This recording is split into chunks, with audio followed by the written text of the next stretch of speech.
नमस्कार। आज हम बात करेंगे कि आईवीएफ का मतलब मल्टीपल प्रेगनेंसी। पेशेंट हमारे पास आते हैं कि कहते हैं कि आईवीएफ से हमें ट्विंस हो सकते हैं, क्या ट्रिपलेट्स हो सकते हैं। उनके दिमाग में होता है कि आईवीएफ कराया तो ट्विंस हो ही जाएंगे या फिर उसके बाद ट्रिपलेट्स भी हो सकते हैं।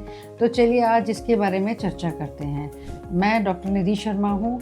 आज हम बात करेंगे कि मल्टीपल प्रेगनेंसी क्या होती है और वो क्यों हो सकती है। तो क्या आईवीएफ में ट्विंस होना कॉमन है या ट्रिपलेट्स होना कॉमन है, या फिर इनसे क्या रिस्क हो सकती है अगर आते हैं, और इनसे हमें कैसे बचा जा सकता है। तो चलिए आज इसके बारे में चर्चा करते हैं। लोगों का कहना होता है कि अगर हमारे ट्विंस आ गए तो फिर क्या कॉम्प्लिकेशन हो जाएंगी। आज इसके बारे में भी हम डिस्कस करेंगे। आईवीएफ में ट्विंस या मल्टीपल प्रेगनेंसी कैसे हो सकती हैं। सबसे पहले एक बात समझना पड़ेगा हमको कि आईवीएफ का मतलब ट्विंस नहीं होता कि हमेशा आईवीएफ कराए तो आपके ट्विंस ही आ जाएंगे। एम्ब्रियोज जो होते हैं यानी कि भ्रूण जो होते हैं वो लैब में बनते हैं। आप कितने एम्ब्रियो बने हैं, डॉक्टर ने कितने ट्रांसफ़र करे हैं, एक किया है, दो किया है, जितने किए हैं उसके चांसेस प्रेगनेंसी के बढ़ जाते हैं, तो ट्विंस प्रेगनेंसी के भी बढ़ जाते हैं। अगर एक एम्ब्रियो ट्रांसफ़र किया तो भी ट्विंस हो सकता है। इसका मतलब ये नहीं है कि एक डाला तो ट्विंस नहीं होगा। अगर एक ट्रांसफ़र किया है तो वो स्प्लिट होकर आइडेंटिकल ट्विंस में बन जाता है। अगर एक से ज़्यादा किया है तो दोनों इम्प्लांट हो गए, तब ट्विंस वैसे भी आ सकते हैं। तो ऐसा नहीं है कि एक एम्ब्रियो डाला तो ट्विंस नहीं आएंगे, वो भी स्प्लिट होके अंदर आइडेंटिकल ट्विंस में आ सकते हैं। अब हम बात करते हैं कि ट्विंस का रिस्क किन सिचुएशन में ज़्यादा होता है। हर आईवीएफ पेशेंट में ट्विंस का रिस्क सेम नहीं होता। जैसे कि हम किस पे ज़्यादा, कौन से फैक्टर्स हैं उसमें फ़र्क पड़ता है। जैसे कि फ़ीमेल की एज क्या है, अगर एज ज़्यादा है तो उसके ट्विंस आ गए तो उसमें प्रॉब्लम उसको आ सकती है।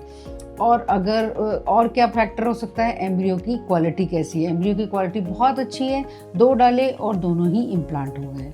प्रीवियस आईवीएफ हिस्ट्री क्या है, उस यूट्रस की कंडीशन क्या है, अच्छा यूट्रस है, ब्लड फ्लो अच्छा है, उस पर भी डिपेंड करता है। और पुरानी हिस्ट्री क्या रही है पेशेंट की, और उसके बाद कि किस प्रोटोकॉल से शुरू हुआ है, क्या डॉक्टर ने प्रोटोकॉल शुरू किए हैं लाइनिंग बनाने के लिए, बच्चा डालने के लिए, जो प्री प्रिपरेशन है वो क्या की है। अभी हम जानते हैं कि एम्ब्रियो ट्रांसफ़र से पहले क्या डिसाइड किया जाता है। एम्ब्रियो ट्रांसफ़र से पहले डॉक्टर ये देखते हैं कि फ़ीमेल की एज क्या है, उसका यूट्रस क्या है, उसकी पुरानी हिस्ट्री, अगर वो डायबिटिक है या उसको हिस्ट्री है बीपी हाई की, या पहले कोई अबॉर्शन की हिस्ट्री है या कुछ ऐसी हिस्ट्री, उसके हिसाब से उसका आउटकम डिसाइड होता है। उसकी मेडिकल कंडीशन क्या है, और उसके सबसे बड़ी बात कि उसके एम्ब्रियो कितने बने हैं, उनकी क्वालिटी क्या है, और उसकी कौन सी स्टेज पर एम्ब्रियो डाला गया है। मतलब कि जो उसका डे 2 डाला गया है, डे 3 डाला गया है, डे 5 डाला गया है, फ्रेश डाला गया है या फ्रोज़न एम्ब्रियो डाला गया है। तो सब इन चीज़ों पर डिसाइड किया जाता है कि हम सिंगल डालें कि दो डालें। अगर बहुत अच्छा एम्ब्रियो है तो डॉक्टर प्रेफर करते हैं कि इसी से ही प्रेगनेंसी आ जाएगी, तो सिंगल एम्ब्रियो ट्रांसफ़र करते हैं। अगर वो अच्छा एम्ब्रियो नहीं है, दो हैं, बी ग्रेड के हैं, तो डॉक्टर कहते हैं कि दोनों एम्ब्रियोज डाल देते हैं, उसके बाद हम रिज़ल्ट जिससे कि बेटर हो जाए। दूसरी कंडीशन ये देखते हैं कि मदर की रिस्क क्या हो सकता है, कि अगर उसकी एज ज़्यादा है और उसको हल्का बीपी पहले से ही आ रहा है तो एक एम्ब्रियो ही प्रेफर किया जाता है। ट्विंस आ गए तो बीपी हाई हो सकता है प्रेगनेंसी के दौरान, या फिर उसको जेस्टेशनल डायबिटीज़ मतलब प्रेगनेंसी इंड्यूस डायबिटीज़ हो सकती है, या प्रेगनेंसी के दौरान कॉम्प्लिकेशन जैसे ब्लीडिंग है, बार बार पेन आना, वो हो सकता है। सबसे बड़ा जो पाया गया है वो है प्रीमेच्योर डिलीवरी। ट्विंस में या ट्रिपलेट्स में प्रीमेच्योर डिलीवरी के चांसेस बहुत ज़्यादा होते हैं। अगर प्रीमेच्योर होती है तो बेबी वेट कम होता है। अगर पूरे टाइम में भी अगर पेशेंट का अच्छा यूट्रस है और वो 9 मंथ्स तक 34-5 वीक्स तक ले जाते हैं, तब भी जो एक नॉर्मल सिंगल बेबी का जो वेट होता है उसके मुकाबले वो वेट बच्चे का कम होता है। अब फिर उसकी डिलीवरी प्लानिंग, अगर ट्विंस है तो उसको ऐसी जगह प्लान किया जाता है जहाँ पे नर्सरी की सुविधा हो, और डॉक्टर डिसाइड करते हैं कि कब किस टाइम पे 34 वीक्स 35 वीक्स तक खींच सकते हैं कि नहीं, ये पेशेंट टू पेशेंट वेरी करता है। अब हम बात करते हैं कि आईवीएफ में ट्विंस को अवॉइड कैसे किया जा सकता है। आजकल की मॉडर्न टेक्नोलॉजी से बहुत एडवांस आईवीएफ लैब्स हो गई हैं, उससे हम अच्छा एम्ब्रियो एक बना सकते हैं और हम सिंगल एम्ब्रियो ट्रांसफ़र को रिकमेंड कर सकते हैं कि हाँ, हम लाइनिंग बहुत अच्छी बनाएं, यूट्रस पे वर्कआउट करें और सिंगल एम्ब्रियो ट्रांसफ़र करें। अगर वो सिंगल एम्ब्रियो ट्रांसफ़र अच्छी क्वालिटी का है तो उससे भी बहुत अच्छे प्रेगनेंसी आउटकम मिल सकते हैं।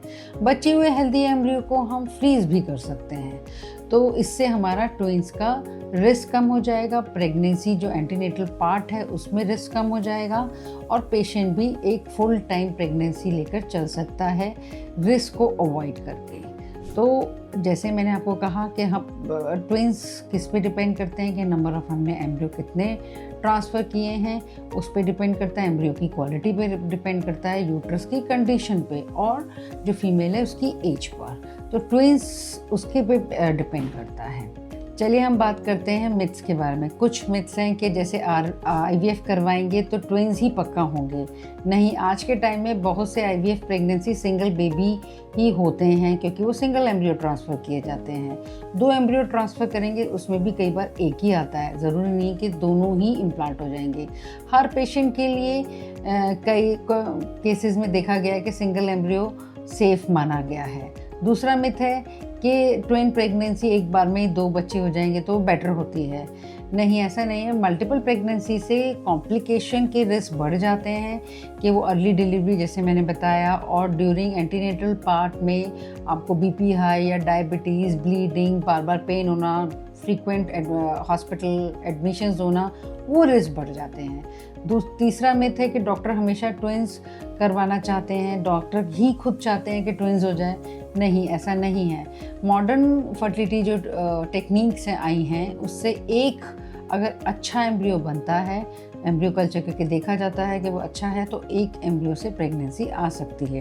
अब हम बात करते हैं कि आईवीएफ करवाने से पहले हमें क्या ध्यान रखना है। हमें ये ध्यान रखना है कि एक एम्ब्रियो बना है तो डॉक्टर से डिस्कस करना है कि आपको सिंगल एम्ब्रियो ट्रांसफ़र पे जाना चाहिए और फर्टिलिटी स्पेशलिस्ट की एडवाइस के ही मुताबिक आपको जाना चाहिए। अगर प्रेगनेंसी आ जाती है तो आपको रेगुलर फॉलोअप्स करने हैं कि आपको रेगुलरली अपने गायनेकोलॉजिस्ट को दिखाना है।